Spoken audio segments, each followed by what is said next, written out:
ପ୍ରଥମେ ପ୍ରେମ, ତାପରେ ବିବାହ। କିଛି ଦିନ ପରେ ବିବାଦ, ଆଉ ଏ ସାମାନ୍ୟ ବିବାଦ ଛଡ଼େଇ ନେଲା ସ୍ତ୍ରୀ ମଥାର ସିନ୍ଦୁର ଆଉ ହାତର କେଇପଟ ଶଙ୍ଖା। ଏ ସିନ୍ଦୁର ଶଙ୍ଖା ଯିବାର କାରଣ ଥିଲେ ଝିଅର ନିଜ ବାପା ଆଉ ମା। ସ୍ୱାମୀ ସହିତ ସାମାନ୍ୟ କଳି କେମିତି ଦୂରେଇ ଦେଲା ଦୁଇ ପ୍ରେମୀ ଯୁଗଳରୁ 7 ଜନ୍ମ ପାଇଁ ସାଥୀ ହୋଇଥିବା ସ୍ୱାମୀ ସ୍ତ୍ରୀ 2 ଜଣଙ୍କୁ। ଆଉ ଏ ଖେଳର ଖଳନାୟକ ଆଉ କେହି ନୁହେଁ ବରଂ ଝିଅର ନିଜ ବାପା ମା ଥିଲେ। ଆସନ୍ତୁ ଜାଣିବା ପୁରା କାହାଣୀ। ହ୍ୟାଲୋ, ହାଏ, ନମସ୍କାର। ଷ୍ଟୋରି ୱିଥ୍ ପ୍ରତାପର ଆଉ ଏକ ନୂଆ କାହାଣୀକୁ ଆପଣଙ୍କୁ ସ୍ୱାଗତ। ଆପଣମାନେ ପ୍ରେମ ଆଉ ବିଚ୍ଛେଦର ଅନେକ କାହାଣୀ ଶୁଣିଥିବେ, କିନ୍ତୁ ଏ କାହାଣୀ ଏମିତି ଏକ କାହାଣୀ ଯାହାକୁ ଶୁଣିଲେ ଆପଣ ବି କହିବେ, ସତରେ କ'ଣ ପ୍ରେମ ଏମିତି ବି ହେଇପାରେ? କେନ୍ଦ୍ରାପଡ଼ା ଜିଲ୍ଲାର ଅଭିଜିତ ଓ ମୋନାଲିସା ଉଭୟଙ୍କ ମଧ୍ୟରେ ଆରମ୍ଭ ହୁଏ ପ୍ରେମ।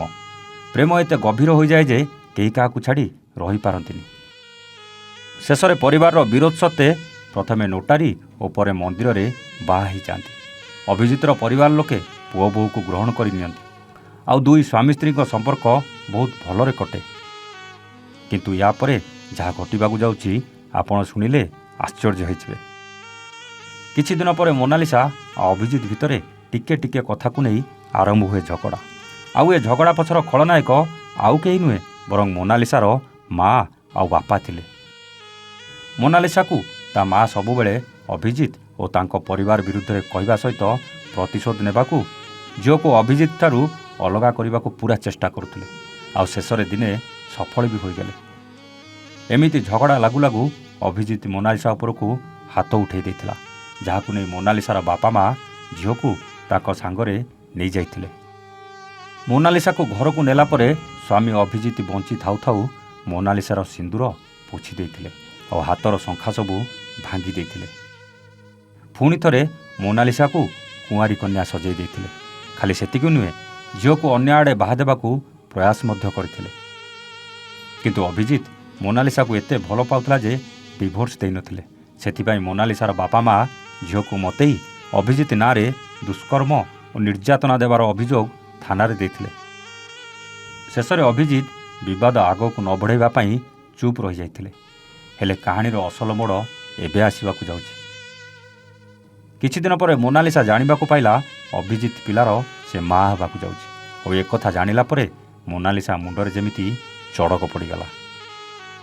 ଏ ସମୟରେ ମୋନାଲିସା ସ୍ୱାମୀର ଅଭାବ ଅନୁଭବ କଲା, ଆଉ ଧୀରେ ଧୀରେ ନିଜ ବାପା ମାଙ୍କ ଚକ୍ରାନ୍ତ ବିଷୟରେ ଜାଣିପାରିଲା। ମୋନାଲିସା ଅନୁତାପ ନିଆଁରେ ଜଳୁଥିଲା, କିନ୍ତୁ ବାପା ମା ନିଜ ଜିଦ୍ରେ ଅଟଳ ଥିଲେ, ଆଉ ଝିଅକୁ ଅଭିଜିତଠୁ ଦୂରେଇ ରଖିବାକୁ ପୁରା ଚେଷ୍ଟା କରୁଥିଲେ। କିଛି ଦିନ ପରେ ମୋନାଲିସା ଗୋଟେ କନ୍ୟା ସନ୍ତାନ ଜନ୍ମ ଦେଇଥିଲା। ଏପଟେ ବାପା ମାଙ୍କର ସବୁ ଚକ୍ରାନ୍ତକୁ ଜାଣିସାରିଥିଲା ମୋନାଲିସା। ଅଭିଜିତ ପାଖକୁ ଫେରିବାକୁ ଚେଷ୍ଟା କରୁଥିଲା, କିନ୍ତୁ ବାରମ୍ବାର ବିଫଳ ହେଲା ପରେ ଅଭିଜିତ ଘର ଆଗରେ ଝିଅକୁ ଧରି ଧାରଣା ଦେଇଥିଲା। ଆଉ ନିଜ ବୋହୂ ଓ ନାତୁଣୀକୁ ଏମିତି ଅବସ୍ଥାରେ ବସିବା ଦେଖି ଅଭିଜିତର ବାପା ମା ବୋହୂକୁ ଘରକୁ ନେଇଯାଇଥିଲେ। ଅଭିଜିତ ବି ପୁଣି ଥରେ ନିଜ ସ୍ତ୍ରୀ ମଥାରେ ସିନ୍ଦୁର ଆଉ ହାତରେ ଶଙ୍ଖା ଦେଇ ନିଜର କରି ନେଇଛନ୍ତି। କେମିତି ବାପା ମାଙ୍କ ଚକ୍ରାନ୍ତର ଶିକାର ହୋଇଥିଲେ ମୋନାଲିସା ଗୋଟି ଗୋଟି କରି ନିଜେ ଆଜି ବଖାଣିଛନ୍ତି।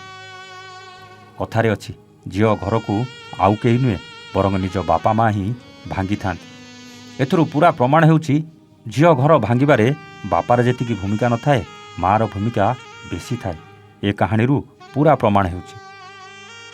ଆମେ କହୁନୁ ସବୁ ମା ଏମିତି ବୋଲି, କିନ୍ତୁ ମୋନାଲିସାର ମା ଭଳି ଏମିତି ଅନେକ ମା ଅଛନ୍ତି ଯିଏ ନିଜ ଜିଦ୍ ପାଇଁ ଝିଅକୁ ଜ୍ୱାଇଁ ବିରୁଦ୍ଧରେ ଷଡ଼ଯନ୍ତ୍ର କରି ଏମିତି ପରିବାରକୁ ଭାଙ୍ଗି ଦିଅନ୍ତି ଓ ଲଢ଼େଇ ଲଗାନ୍ତି। ଏମିତି ବାପା ମାଙ୍କୁ ଆପଣ କ'ଣ କହିବେ? କମେଣ୍ଟ କରି ନିଶ୍ଚିତ ଜଣାଇବେ। ଆଜି ପାଇଁ ରହୁଛୁ। ଆମେ ପୁଣି ଆସିବୁ ଆଉ ଏକ ନୂଆ କାହାଣୀ ସହିତ ଷ୍ଟୋରି ୱିଥ୍ ପ୍ରତାପରେ। ସେତେବେଳେ ଯାଏ ନମସ୍ତେ, ଜୟ ଜଗନ୍ନାଥ।